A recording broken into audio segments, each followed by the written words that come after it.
subscribe to my channel.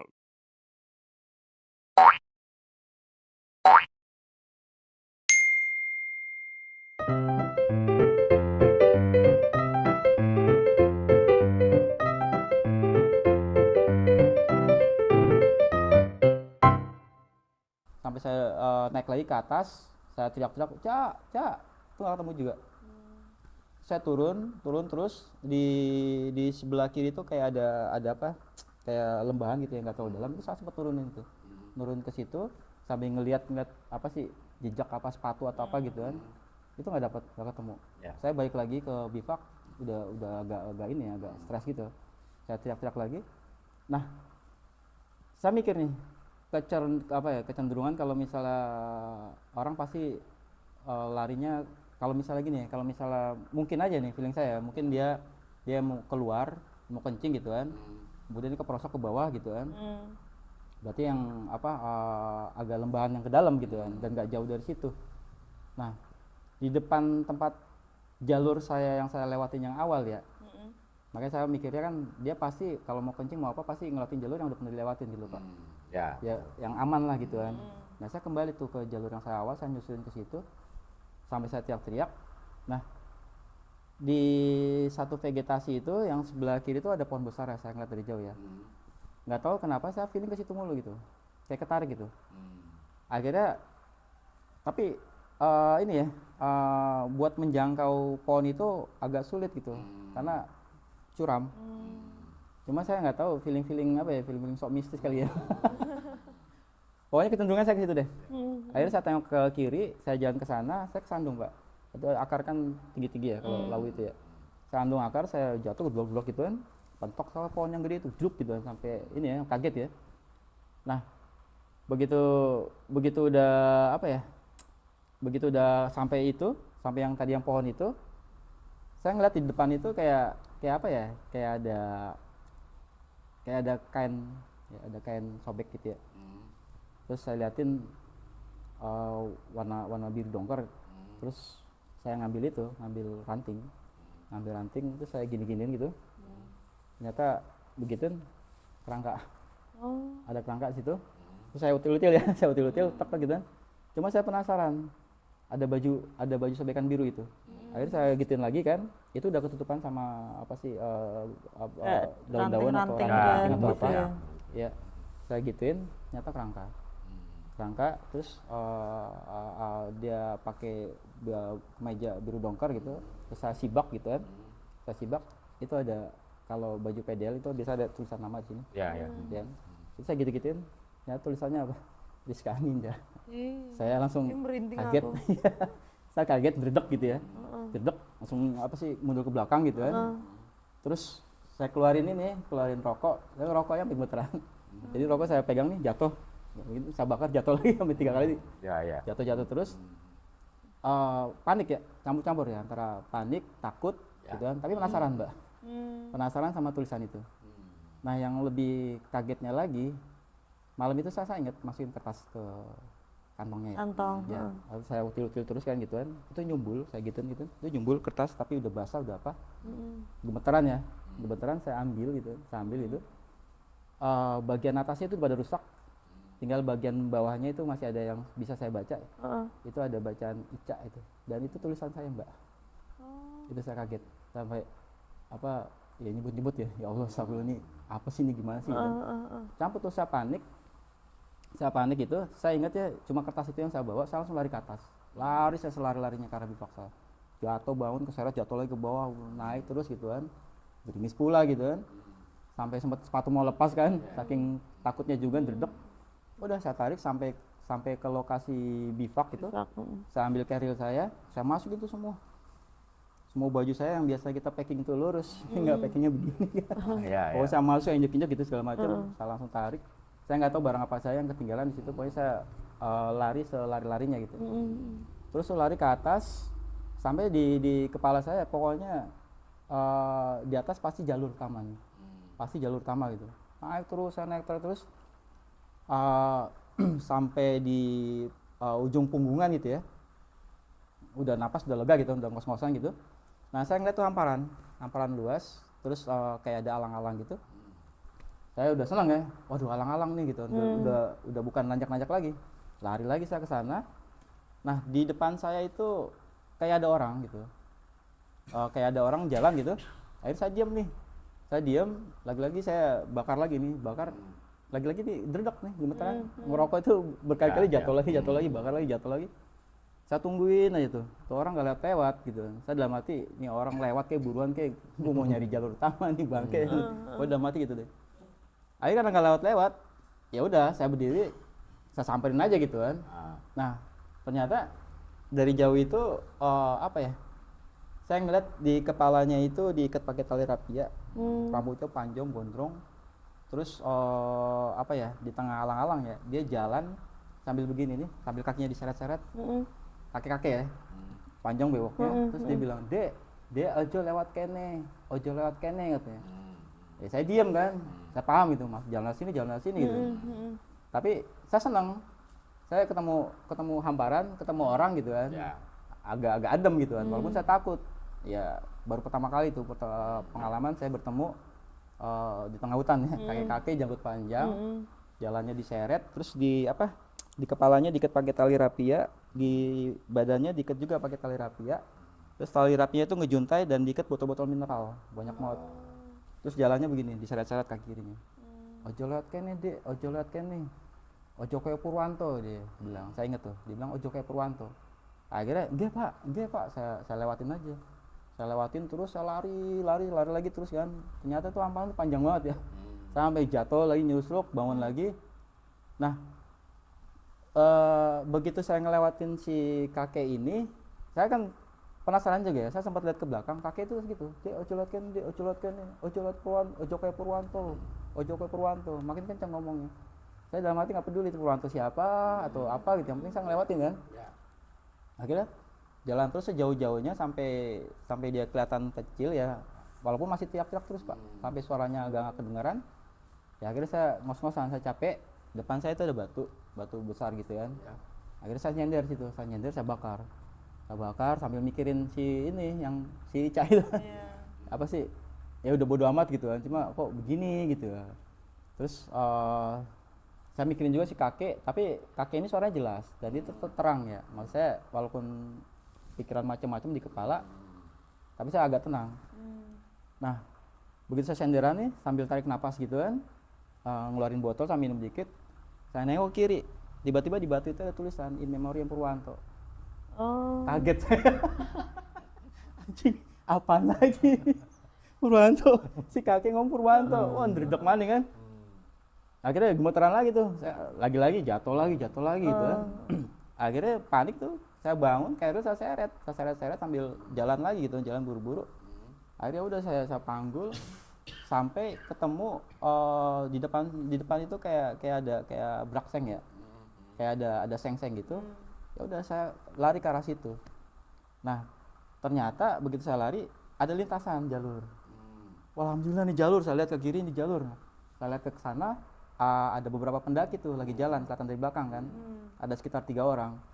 Karena saya udah serak ya, suaranya udah kayak abis ya. Itu saya panggil kan susah, kyuk gitu, kyuk kamu gitu, mas. Tapi nggak keluar. Karena udah serak banget nih. Akhirnya saya samperin tuh, saya kejar sampai jatuh gitu kan. Saya tepak punggung bagian belakang kan, mas gitu. Dia balik, kumprang, tabrakan semua, kaget. Kaget. Oh jenengan hati-hati katanya, jangan begitu mas, kalau mau negur pelan-pelan, main tepak aja. Kita kaget semua gitu. Terus ya udah saya minta maaf, ya apa sih sepurane ya bilang, ini apa bareng ya mas mau ke atas kan? Ya kita mau ke atas gitu kan, dia udah barengin. Terus udah tuh tapi belum jalan ya, masih di situ ngobrol. Terus saya tanya itu mas lihat itu nggak yang kakek gitu, saya tanya gitu kan. Dia bilang yang kedua itu, orang yang kedua bilang, oh yang teriak Purwanto ya katanya. Iya itu mas itu. Akhirnya senang kan, berarti dia ngeliat juga yang kakek gitu kan, berarti orang kan gantu. Iya itu mas yang teriak Purwanto itu, yang kakek itu yang ya saya juga lihat gitu, makanya kita nggak mau camp di sini kata mereka. Kita jalan lagi langsung. Akhirnya udah saya minta bareng kan. Akhirnya saya barengin tuh. Begitu sekitar jam, saya diam tuh. Dia nanya apa segala macam, ngobrol, nanya saya jawab seadanya kan. Amang jenengan dari mana gitu. Dari Jakarta mas, udah diam. berapa orang gitu kan. Berlima, berempat gitu kan. Udah diam gitu kan. Pokoknya saya nggak mau ngobrol gitu. Ya. Jalan-jalan, akhirnya duduk nih di atas apa ya, di atas udah agak hamparan lagi ya. Itu kalau nggak salah tuh pos 5 ya. Kalau nggak salah pos 5 itu sampai di bentar lagi udah nyampe pos lagi tuh. Yang tadi saya bilang saya pengennya tuh bareng sampai ke Argo dalam. Ya, ternyata mereka nggak mau sampai situ. Ya, mereka mau camp dulu di situ gitu kan. Alasannya takutnya di sana anginnya lebih kenceng lah, apa segala macam. Ya, saya bete kan. Ya Mas, kenapa nggak lanjut aja sampai itu biar bareng kita. Enggak, kita ngeres di sini aja gitu. Ya saya kepikir, waduh saya jalan lagi nih sendiri nih. Akhirnya ya udah, karena saya mikir teman saya pasti nungguin, karena kita janjian di Boyem. Jam 5 pagi harus sudah sampai Boyem dan summit sunrise ya. Saya mikir teman pasti nungguin nih. Akhirnya ya udah, mereka ngeres, saya lanjutin jalan sendiri ya. Cuma pikiran ini masih ketinggalan di lereng itu yang Ica sama di yang kakek itu ya. Nah sampai ke Boyem, teman-teman pada nunggu di situ tuh. Udah nunggu, oh abis saya dimarahin tuh. Lu dari mana aja lu, gila lu, gua udah nungguin lu dari udah 3-4 jam gitu. Kita mau sunrise nih gara-gara lu katanya. Jadi jadwal tuh ini apa molor gitu kan. Ya udah kalau gitu kita sunrise aja. Lu aja sendiri sana. Kita mau udah sunrise. Lu yang belum katanya. PR ini. Akhirnya udah sampai situ nitip keril ya di Boyem itu. Saya lari ke atas ngejar misi gitu kan, sampai atas foto-foto gitu buat dokumentasi. Saya turun lagi ke bawah. Udah ngobrol sama teman-teman. Terus dari Lawu itu kan harusnya lanjut ke Sindoro Sumbing gitu ya. Merbabu maaf. Lawu Merbabu waktu itu. Lawu Merbabu Merapi. Nah saya bilang sama teman nih, bro, kayaknya gue nggak lanjut deh gitu kan. Mungkin next deh gue lanjut, nggak apa-apa gue gagal di sini gitu kan. Atau gampang lah, udah 1 gunung, yang 2 gunung menyusul gampang gitu kan. Agak bete mereka kan, gimana sih lo gitu, udah prepare udah apa segala macam. Terus saya bilang saya nggak enak gitu, ada titipan soalnya dari emak, saya bilang. Jadi emak saya di Jakarta nih jualan buah gitu kan. Terus saya kampung di Comal, jadi setiap naik gunung biasanya pulang kampung nih. Nah saya bilang situ sama teman-teman, emak saya nitipin buat nenek saya yang di kampung, jadi saya harus balik ke kampung. Nah udah bilang sama teman, gue nggak bareng ya, ntar di bawah gue misah gitu. Nah akhirnya udah kita turun lewat yang balik lagi yang Cemoro Kandang. Ya sepanjang jalan saya kimutan terus gitu. Mengganggu banget gitu kan. Yang biasa saya di belakang, saya sekarang di depan, pengen buru-buru turun gitu kan. Nah, sampailah saya ke base camp AGL, langsung saya masuk, saya izin sama itu, mau lihat daftar buku gitu kan. Saya buka di situ, saya nyari pendakian dari Malang, nggak ada. Saya bingung, apa dia nggak izin atau apa, kan kita juga kebiasaan dulu kan kalau itu kan suka nggak izin kan. Saya cari, saya bolak-balik itu nggak ada. Saya tanya sama teman lagi, ini ada rombongan nggak dari Jawa Timur gitu, Malang. Ya situ lihat aja di buku gitu kan. Ya saya cek tuh cuma ada 3-4 rombongan pada waktu itu kan. Makanya kayak apa ya, kayak mengganggu banget gitu kan. Saya nggak berani cerita pada waktu itu. Itu yang dicek daftar pendakian sebulan apa setahun apa? Yang hari itu sama saya bolak-balik ke belakang, 1 minggu sebelumnya atau apa gitu kan. Cuma saya nggak begitu itu kan, udah saya bilang nggak ada gitu kan. Udah tuh saya biarin, saya balik lagi ke teman-teman. Saya bilang mereka gitu kan, gue izin ya, gue harus buru-buru nih gitu. Terus akhirnya begitu udah misalnya, jadi saya tuh keingetan apa ya, si Ica itu cerita tentang rumahnya Pak yang di Malang. Saya kepikiran di sini antara apa ya, ini gue halu, kalau gue cerita juga kayak nggak mungkin ada yang gitu kan. Tapi gue ngelihat ada kerangka, tapi saya nggak berani cerita gitu kan. Soalnya saya ngelihat orang gitu loh, yang saya tolong itu orang. Tapi begitu selesai saya tolongin, orang itu nggak ada. Ya saya pikirnya saya halu. Jadi soal pertemuan itu tidak diceritakan di Saya nggak cerita. Teman-teman juga saya nggak cerita gitu. Saya simpan, tapi saya penasaran nih. Penasaran apa sih, si Ica kan bilang dia tinggal di Malang atau segala macam. Nah dari situ saya pulang dari ini, saya nggak pulang ke kampung. saya langsung babat ke Malang. Malang. Ya. Saya ikutin apa yang diceritain dia semalam itu, saya ikutin ke kampung mana, saya ketemu kampungnya, saya tanya, bapak ini ada nggak gitu. Dia kasih tahu, iya ternyata benar itu, ada. Saya ditunjukin ke rumahnya. Ke rumahnya. Iya, itu rumahnya di dalam sana. Yuk mas, kalau mau saya antar katanya. Apa ya? Jadi makin penasaran mbak. Ternyata yang diceritain Ica tuh benar gitu kan. Jadi saya samperin ketemu satu rumah kayak rumah kampung gitu ya. Saya antara percaya atau enggak gitu ya, saya ketok-ketok gitu kan. Nah dibukain tuh keluar mbak umur sekitar 30 tahunan gitu kan. Terus saya bilang, mbak saya cari Mbak Ratih gitu kan. Jadi si Ica cerita di malam itu ya, dia punya kakak namanya Ratih. Nah kadang-kadang kalau emaknya nggak ada uang buat danain dia kuliah, itu kadang kakaknya yang danain. Nah udah ketemu, saya nyari sebenarnya saya mau ketemu Mbak Ratih gitu. Ya saya Ratih katanya. Saya kaget gitu kan. Oh terus boleh nggak saya masuk gitu kan, saya ada yang mau saya sampaikan. Saya bilang, kenapa mas? Jenengan dari mana gitu kan, mau apa gitu. Ya udah akhirnya saya bilang saya dari Jakarta gitu kan, saya baru turun dari Gunung Lawu, tapi boleh nggak ngobrol di dalam gitu. Akhirnya ya udah saya diajak ke dalam, terus duduk bikinin teh apa segala macam kan. Saya bilang, mbak kenal yang namanya Ica enggak atau Rizka gitu. Loh itu adik saya katanya. Terus apa sih mas emang mau ngapain, mau apa gitu. Ya terus saya tanya gitu kan, itu Ica itu siapa gitu. Lah jenengan ada perlu apa gitu. Protek ya. Yeah. Saya mau cerita tapi ketahan dulu gitu kan. Terus akhirnya saya ingat kertas itu gitu kan, saya kasih gitu, nih mbak. Terus baru saya mulai bercerita tuh.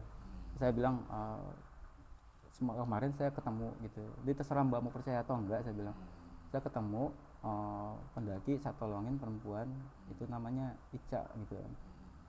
Terus tiba-tiba matanya kayak merah gitu, bete, dia nangis di situ kan. Akhirnya dia mulai ngomong kan, adik saya dulu naik gunung sekitar berapa tahun yang lalu, sekitar 7 atau 6 tahun yang lalu, tapi nggak pulang-pulang gitu kan.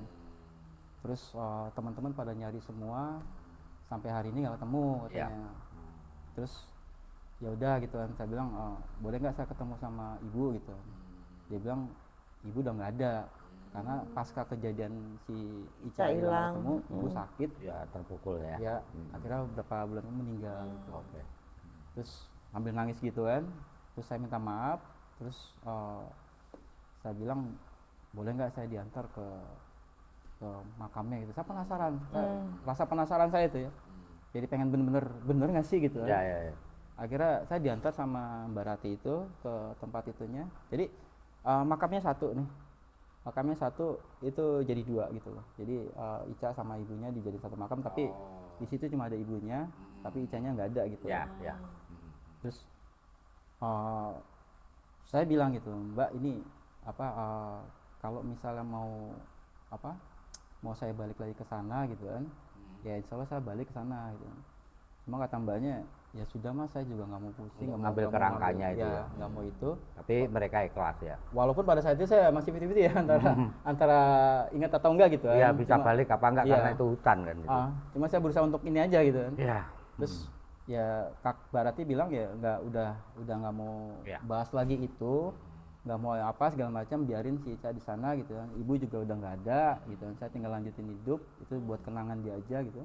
Yang penting keluarga sekarang jadi punya kejelasan kan gitu ya. Terus kata mbaknya udah jangan bahas-bahas lagi itu, mendingan jenengan sekarang pulang gitu kan. Ya. Saya tahu situ pasti capek kata dia kan. Ya udah, akhirnya saya pamit, saya pulang tuh ke base camp, ke sekre.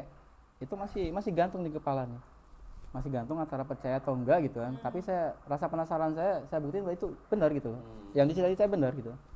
Saya cerita sama temen gitu, ada saya punya sahabat namanya Indri di kampus ya, itu sahabat dekat ya, yang hebatnya saya bercerita apapun tentang hal-hal yang di luar nalar itu dia nggak pernah itu ya.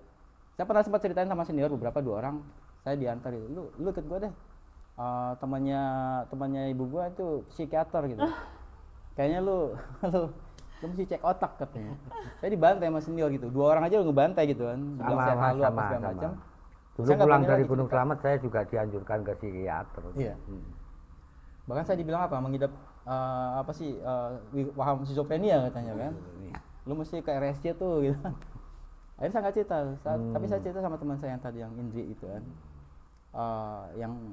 Yang apa ya, kadang-kadang nggak nalar juga ya kalau dibilang, si Indri pernah bilang sama saya gitu kan, si Ica itu sekarang jadi korin lu katanya, dia ngikutin lu dari saya masih itu masih 50-50 ya. Pada waktu itu saya nggak pernah percaya kayak gitu kan. Ya.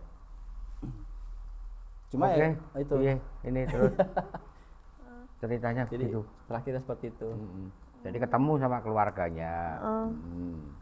Dan apa yang dia tulis ternyata ada di baju yang Itu sudah lama. ini enggak Bang, setelah kejadian itu pernah nggak maksudnya didatengin Ica lewat mimpi atau apa gitu? Kalau mimpi nggak pernah ya, karena mungkin belum peka pada waktu itu ya. Cuma kalau misalnya saya naik ke Gunung Slamet gitu, gunung-gunung yang lain selain Gunung Slamet ya, berdua sama teman saya si Indri ini, dia selalu bilang gitu loh.